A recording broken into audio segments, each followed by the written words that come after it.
Hi everyone, thanks for joining me for my first video. I've been thinking about sitting down and talking about this for a while now, so I decided to go ahead and get it done. I wanted to take this time and sit down and talk about my miscarriage stories. So let's just go ahead and jump right into it. My husband and I decided around this time last year, so 2017, we decided that we wanted to go ahead and plan on starting to try for our first child this past summer, so the summer of 2018. So that time rolls around, it's June, our first cycle trying. I had some previous OBGYN appointments that just led me to go ahead and jump into the process with using OPKs and the tracking and everything. I also had done, spent a lot of time on YouTube just watching various women go through the process and talk about their process and everything.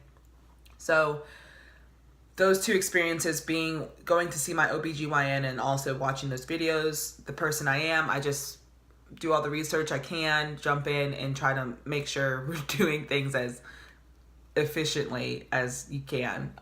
It sounds weird to say efficient, like being efficient when trying to get pregnant, but you want to be pregnant as soon as possible. So, cycle one was in June of 2018. We missed our window probably by a day or so, with my fertile window. And so July rolls around. My first cycle day one was July 11th. My cycles are on the longer end of everything. So it's usually around 32 to 35 days for me, is an average length for my cycle. So that's also why using OPKs was a good idea for me, just because it could vary month to month, cycle to cycle, how long my cycle was. So I needed to use OPKs to make sure that I was getting the accurate fertile window and not just relying on what the apps were telling me. So July, we're testing using the OPKs, and I generally have, let's say 4 to 7 days of a high positives on OPKs. Generally ovulate around cycle day 19 to 22, depending on how long my cycle is. And so the ovulation test told me that for July that I'd be ovulating on the 30th about. So I got my peak, my high, my LH surge on the 29th of July. And so generally you're going to ovulate within around 36 hours after that surge. So, we do what we need to do. And I entered the 2-week wait. So at this point it's August. And I test on August 7th, which would be 8 DPO. Yes, it was early, but I wanted to test. I was, knowing that it's early, I knew that if it was negative, I wasn't going to be bummed out about it or stressed out because it was early. So I knew I had multiple days between then and when my period's supposed to come, for me to test positive. I wasn't actually going to test on the 7th. I was about to get in bed, and I was just like, I was just going to do it.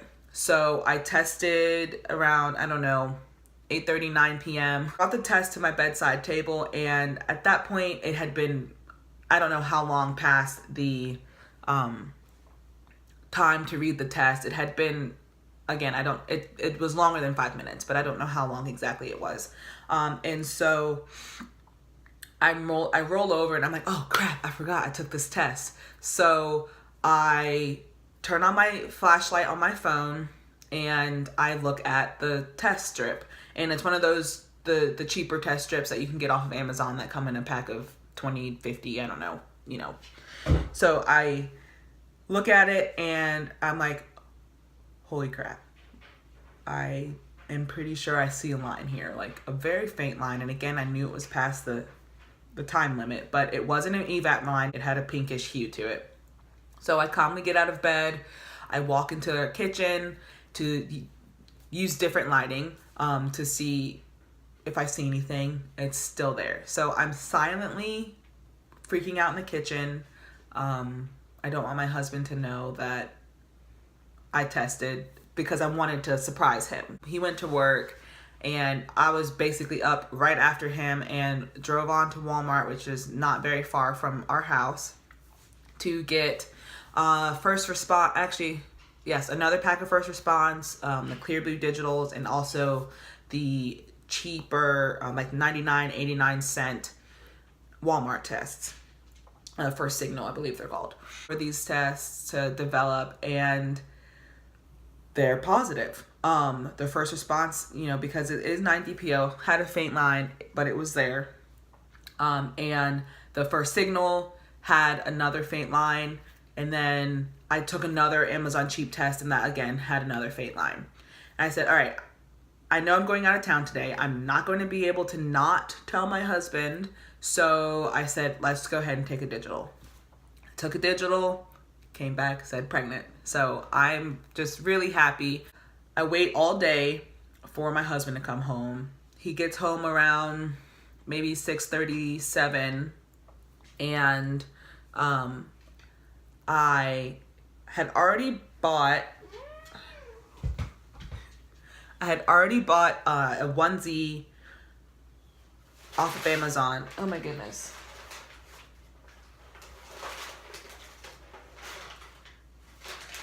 You're gonna do that right now? So I'd already bought a onesie off of Amazon that said "Hello Daddy" on it. And so I was gonna use that to tell my husband. I taped the test onto the onesie and hung it up in one of our kitchen cabinets. So I knew I'd be cooking dinner by the time he was coming home. So I hung it up in a cabinet that I knew that I would need something out of, but I was going to ask him to reach up and get. So he gets home. I ask him to go in the cabinet, and there's the onesie hanging there with the pregnancy test, and he's just really excited. So we wait to tell my husband's parents because it would be their first grandchild. So we wanted to tell them in person. Sorry, my cat is on the table and shaking the camera, but we wanted to tell them in person. There's a bird. Are you serious? Just no.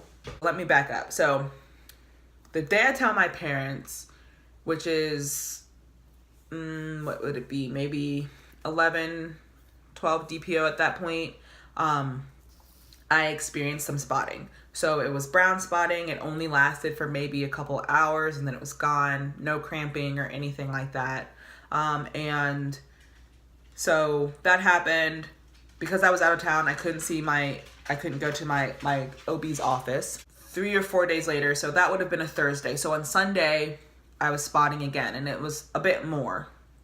So I call on Monday to try to get into my OB's office. We live in a smallish city town, so it happened very quickly. I think I went in either later that day or first thing the next morning.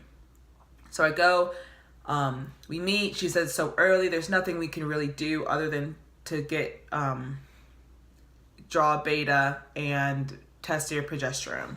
So we get that done. And the first beta doesn't mean anything. It's really just to get a baseline. And so I go back 2 days later, the number goes up. It doesn't double in the 2 days. But for her, some strange mathematical equation she did, she said it went up 60%. And that was good enough for her. August 21st rolls around. I started spotting partly a little bit throughout the day. It was either light, it was brown, or it was pink. Nothing super concerning, given the information that I had, 1, read, 2, seen on YouTube from various women, and 3, heard from my doctor. And so, I'm just checking it. And it's something that only happens when I'm wiping. So it's not anything that is really coming onto a panty liner or anything like that. So 6:30, 6 o'clock rolls around, and I go to the bathroom, and I have dark, deep red, period-like blood. And so I knew what that meant. I freaked out a little bit, but I knew what it meant, and I just ran through my head. I was like, hey, what do I do? What should I do? Do I need to go to the ER? And I decided to do that. My husband is still at work at that time, and so I told him to give me a call when he could. He knows that that never happened, so he basically stepped out of a meeting he was having and gave me a call. And I was like, hey, I'm bleeding, so I'm going to the ER. Just meet me there when you can. He ended up meeting me at the ER shortly after I was already admitted and everything. And the ER did what they needed to do. I got a pelvic exam, urine test.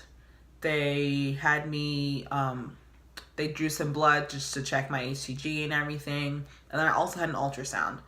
We were there for a few hours. My ultrasound came back, and the doctor came down, and she said that there was nothing on the ultrasound. So she was diagnosing me with a miscarriage.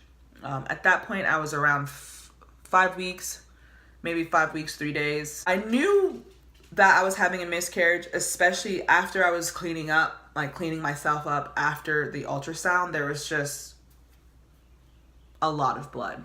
And so I knew what was going to be told to me. My husband, he wasn't in the room with me when I was getting my ultrasound. And I didn't say anything to him when we got back to the room we were in the ER. Just waited for the doctor to come. So she comes, she tells us, we're both, I was already prepared for it, but it still hurts. So from there, I think my husband takes the day off, or he takes not the day after the ER, but the day after that, he takes that off to spend with me. I bled for about 5 days, and I was testing positive on pregnancy tests until probably 2 weeks later. And 2 weeks later, I got my first negative. I decided that we were just going to go ahead and start trying again, and he was 100% okay with that. My doctor told us that there's really no literature that suggests waiting 2 to 3 cycles is more beneficial than jumping back in. So she would suggest that we waited, but at the same time, she knows that there's no literature that says that it's better or worse either way.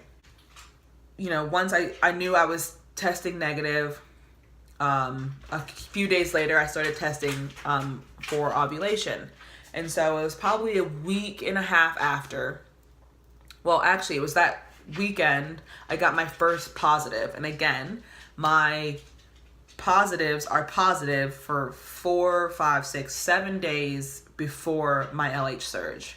So that weekend I got my first positive. So we start baby dancing every other day. And my LH surge happened on the 14th. We entered the 2-week wait, and again, I test on 8 DPO, and I get a faint positive. And it's a Sunday, so I just told my husband, I didn't even wait. I was like, hey, got a faint positive here, so it is what it is. I'll test again tomorrow and see if it gets any darker. And I did, and it did. And I believe I also took a digital that day as well.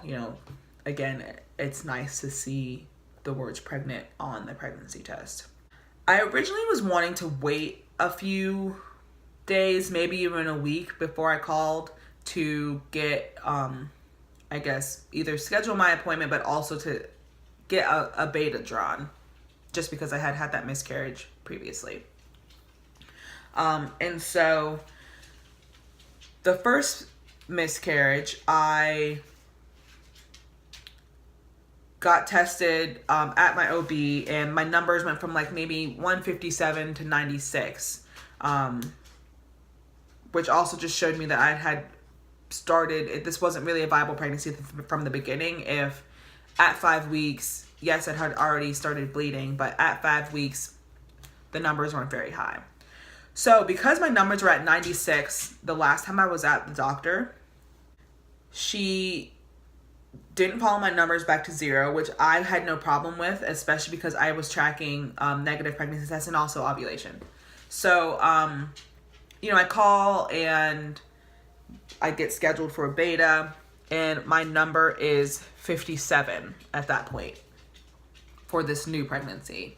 I knew it was a new pregnancy because, like I said, I was tracking my ovulation and everything. But because the last time I was with them and got my beta drawn, they weren't sure, as well as they should be, that it was a new pregnancy. So they wanted me to come in for another beta about a week later just to see what those numbers were doing. In their heads, I think they were thinking, this is probably still residual HCG from her first pregnancy. So we're going to wait a week because if it is, it should drop significantly. If it's not, it should go up significantly. A week later, so at this point we're in October, and I go back, get my beta drawn, and in their head it's gone from 96 to 54. For me, I knew it's new. And so 16 DPO, it was 1,061. And so for them, they called back, they said, numbers are going up. Yes, this is a new pregnancy. Let's schedule you for an ultrasound in 2 weeks. So that would have been October 17th. And, I was excited that my numbers had gone up. I don't think my numbers were that high in the previous pregnancy. And I was feeling a little different. Again, I told my best friend that I figured I was pregnant again because I was burning a hot apple cider candle, and just one day it was disgusting to me. Like, again, my sense of smell to sweet things, I had a complete aversion to sweet smelling things. But things were going well. I was feeling great. Again, I was more tired this time, and I figured that's because this pregnancy was progressing better than the previous one. Excuse me. And things were just, it was good. We didn't tell anyone. I think my husband told who I would say is his best friend, who's also his boss in a way. Told him, but I had no problem with that because I had also told my 2 best friends.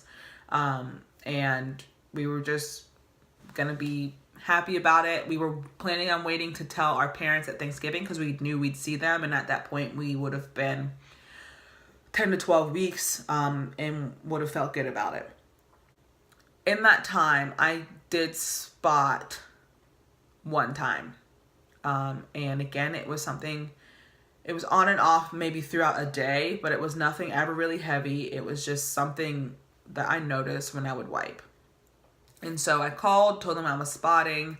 And then so they had me come in for another beta just to make sure my numbers were going up. So at 18 DPO, my numbers were like 2,400. And that was pretty good. Obviously gone up. So we were just waiting for our OB appointment at that point. Just one instance of spotting, and through the math I was doing on one of my apps, I knew where my numbers should have been if I were to get a beta drawn at any given time. It was October 9th. And it's 5 p.m. and I go to the bathroom, and there's, again, deep red blood. And I'm just, at that point, rather than being heartbroken, I was frustrated. I was pissed off. I was more of the angry emotions rather than the sad ones, because I was just like, what in the world is going on? Why is this happening again? No, he'd rather you do that. So I texted him. I told him to call me when he could. Again, he knew that is abnormal for Brandy to do. So he called me, and I told him that I was pretty sure I'm having another miscarriage. He didn't say much. He just said, all right, I'll be home as soon as I can. So he gets in the door. I already been crying in the car on the way home. We just cry together. We're just, I don't know exactly what he was feeling. Again, I know he's more sensitive than I am. Not in a negative way. Being sensitive isn't negative. He's just more of a sensitive person than I am. And I'm just more upset that he's upset. I'm more upset that that I can't, watch him be a father at the time that I was hoping, we deal with that, and I call my doctor before that day that I started bleeding. I call them and they get me in for a beta the next day. And my numbers at that point should have been around 20,000, but when they called me with my numbers that evening, they were only around 7,000. So I knew in my head that that wasn't good. That those numbers paired with the bleeding, which again, this bleeding also wasn't super heavy and it didn't last long. It lasted for a couple hours.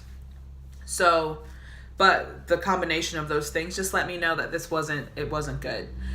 Because I hadn't seen them, here comes the garbage truck.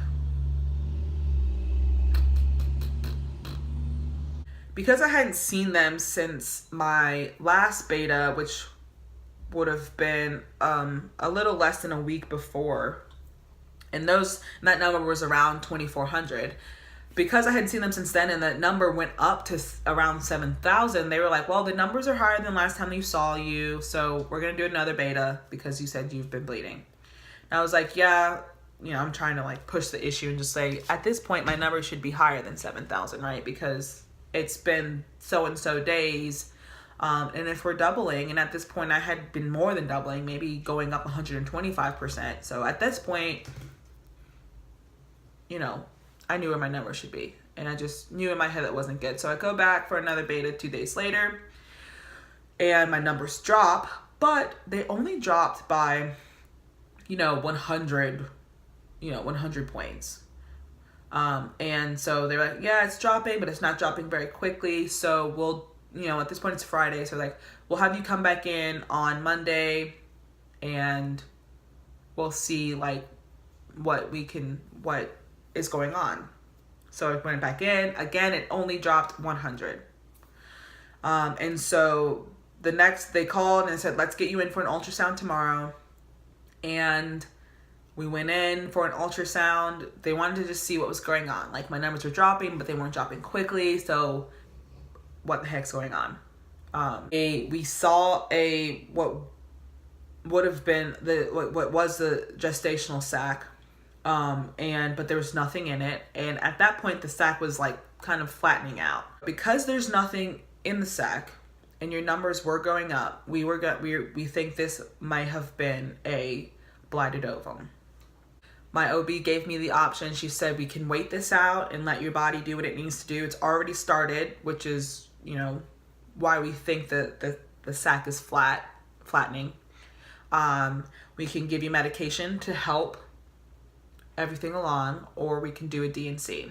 And because it had been a week since my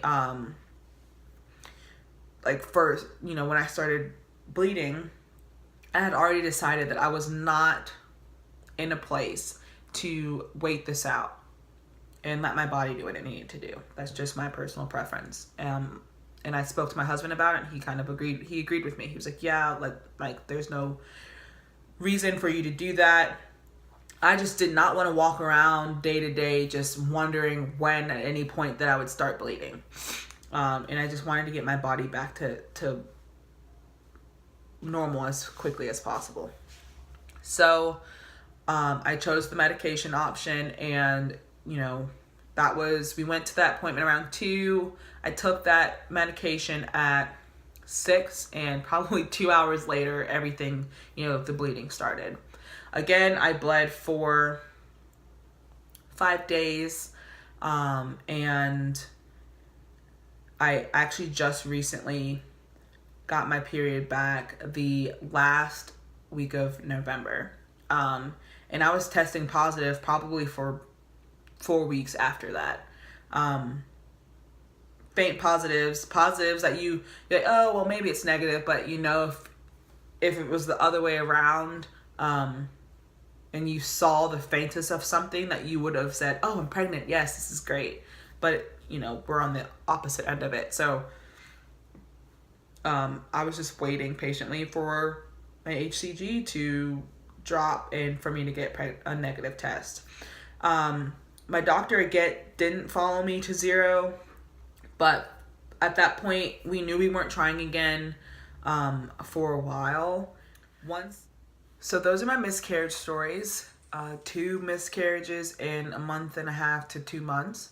So I hope this maybe has helped someone, another woman, not feel alone or inadequate or anything like that. And if you have any questions, I'll be happy to answer them for you as best I can. And I hope to see you in my next video. Thank you.